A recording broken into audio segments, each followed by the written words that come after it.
warahmatullahi wabarakatuh. Halo semuanya, apa kabar? Kita lanjutkan kembali tentang klasifikasi tanah, kali ini dengan sistem ASTO atau American Association of State Highway and Transportation Officials. Nah, jadi ini yang dibuat oleh Asosiasi Amerika ya, atau kalau di Indonesia dikenal dengan Bina Marga mungkin. Baik, kita saksikan saja klasifikasi tanahnya. Tabel klasifikasi tanah sistem ASTO seperti ini. Nah, cara melakukan klasifikasi tanah dengan sistem ASTO ini sebenarnya hampir mirip ya dengan klasifikasi USGS. Jadi material itu tanah ya dibagi menjadi material berbutir kasar dan material berbutir halus. Nah, di sini dikenal dengan material granular, tanah berbutir kasar. Tanah lana atau lempung ini berbutir halus. Baik, nah cara mengklasifikasikannya melalui saringan nomor 200 ya. Jadi untuk material berbutir kasar itu lebih kecil dari 35% lolos saringan nomor 200. Nah, jadi kuncinya di saringan nomor 200 juga. Jadi kalau di sistem USGS yang lalu itu 50% ya, 50%. Kalau ini 35%. Jadi kalau kurang dari 35% lolos saringan nomor 200 berarti masuk berbutir kasar. Artinya ada 65% yang tertahan di atas saringan nomor 200 ya. Nah, sedangkan untuk tanah berbutir halus kebalikannya. Jadi kalau lebih besar dari 35% lolos saringan nomor 200, maka dia termasuk ke dalam tanah berbutir halus. Dalam hal ini adalah tanah lano dan lempung. Nah, setelah pembagian ini, maka untuk tanah material berbutir kasar ini, granular ini, kelasnya adalah A1, A2, dan A3. A1-nya dibagi menjadi sub kelas A1A dan A1B. Begitu juga dengan A2, subnya adalah A24, A25, A26, dan A27. Kemudian untuk tanah lempung, itu kelasnya adalah A4, A5, A6, A7. A7 nanti ada 2, A75, dan A76. Nah, kemudian A75 dan A76 ini tergantung kepada batas plastisnya ya. Nah, jadi untuk batas plastis atau plastis limit lebih besar dari 30, itu nanti masuk dia ke dalam kelas A75.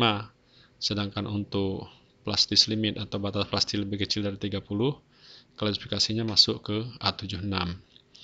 Nah, ada beberapa persyaratan yang harus dipenuhi dalam klasifikasi ini. Terutama kita memerlukan di sini ada 3 nomor saringan ya. Jadi ada nomor saringan nomor 10, nomor 40, dan nomor 200. Nah, yang ini diameternya. Kemudian data yang diperlukan lagi adalah data dari uji Atterbeck limit, uji batas cair. Ya.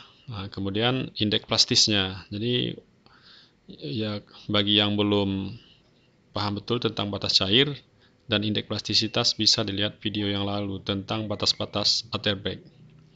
Selanjutnya adalah indeks grup ya atau grup indeks.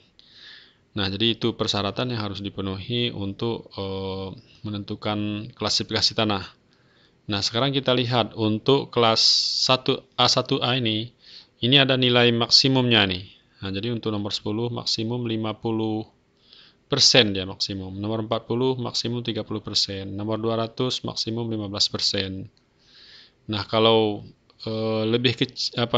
melebihi dari 50 ya, misalnya nih untuk nomor 10 ternyata hasil pengujian dari analisis saringannya lebih besar dari 50% untuk lolos saringan nomor 10. Berarti dia nggak bisa di 1A ya, turun lagi kemari di A1B. Nanti di A1B dicek lagi apakah yang nomor 40 itu maksimumnya 50 gitu. Nah, kalau oke berarti bisa masuk kemari dan dicek lagi di nomor 200. Nah, kalau di nomor 200 maksimumnya ada 25%, boleh masuk kemari. Ini maksimum ya. Kalau minimum tentu boleh 20, 15 misalnya. Nah, kalau kriteria ini juga tidak terpenuhi, dia turun terus ke kanan. Nah, ini juga ada, mungkin tidak kita bacakan. Baik. Nah, sedangkan untuk tanah berbutir halus, tanah lanau dan lempung ini, A4, A5, A6, dan A7, itu menyaratkan untuk saringan nomor 200-nya minimum 36% lolos. Nah, minimum. Artinya tadi kan 35 ya. Begitu 36 itu sudah nilai minimumnya. Kalau lebih dari 36 boleh nggak? Ya tentu saja boleh. Kenapa? Karena memang di sini untuk tanah berbutir halus. Ya, baik. Nah, selanjutnya untuk pengklasifikasian selanjutnya, kita memerlukan data batas cair ya dari uji batas-batas Terbeek. Kenapa A1 dan A3 ini tidak ada nilai batas cairnya? Karena ini adalah material non-plastis gitu ya. Jadi murni dia material berbutir kasar, nggak ada butiran halus sama sekali. Kalaupun ada, ini sangat kecil ya. Jadi indeks plastisnya hanya 6 untuk A1 ini yang boleh. Sedangkan A3 ini walaupun butirannya lebih kecil, ini dia non-plastis ya. Nah, kemudian dari A2, A2 juga seperti itu. Di A24 itu maksimum untuk batas cairnya 40. Nah, ternyata misalnya batas cairnya setelah dicek lebih dari 40-45, maka nggak boleh masuk kemari. Dicoba lagi ke A25. Nah, tapi kita lihat kriteria yang lain juga. Di nomor sari yang 200 harus 35% maksimum, indeks plastisnya harus 10% maksimum.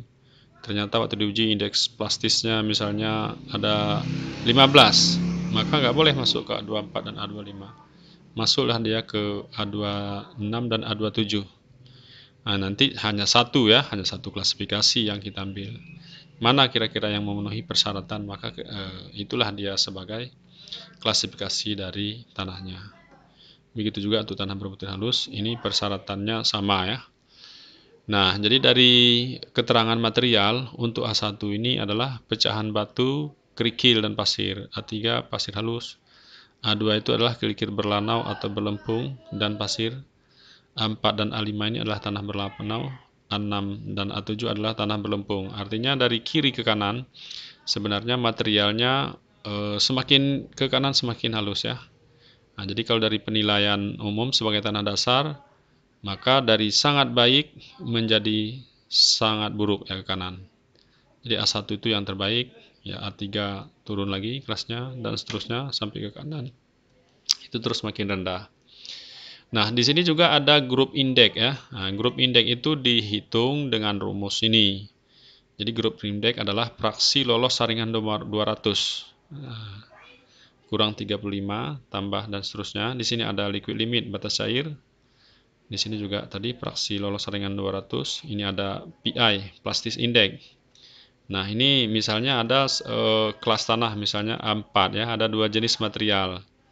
Ini nanti nilai grup indeksnya setelah dihitung ada 7 yang pertama, yang kedua ada 8 misalnya. Maka grup indeks 7 dan 8 itu yang membedakan materialnya. Jadi A7 dan A8 semakin besar grup indeksnya itu kualitas materialnya sebenarnya makin kurang bagus ya. Nah, jadi kemungkinan ada di kelompok A4 itu ada dengan grup indeks 4, 5 misalnya kan. Nah, itu nanti diklasifikasikan menjadi kalau kita buat dari grup indeksnya berarti A4 8 misalnya dibuat dalam kurung A4 8. Kalau misalnya grup indeksnya 6 berarti A4 buka kurung itu 6. Nah, itu juga dengan yang lain. Nah, mungkin untuk lebih rinci atau lebih bisa dipahami tentang klasifikasi tanah sistem ASTO ini nanti akan kita buatkan contoh soalnya di video selanjutnya. Nah, jangan lupa subscribe dan terima kasih, mudah-mudahan bermanfaat. Assalamualaikum warahmatullahi wabarakatuh.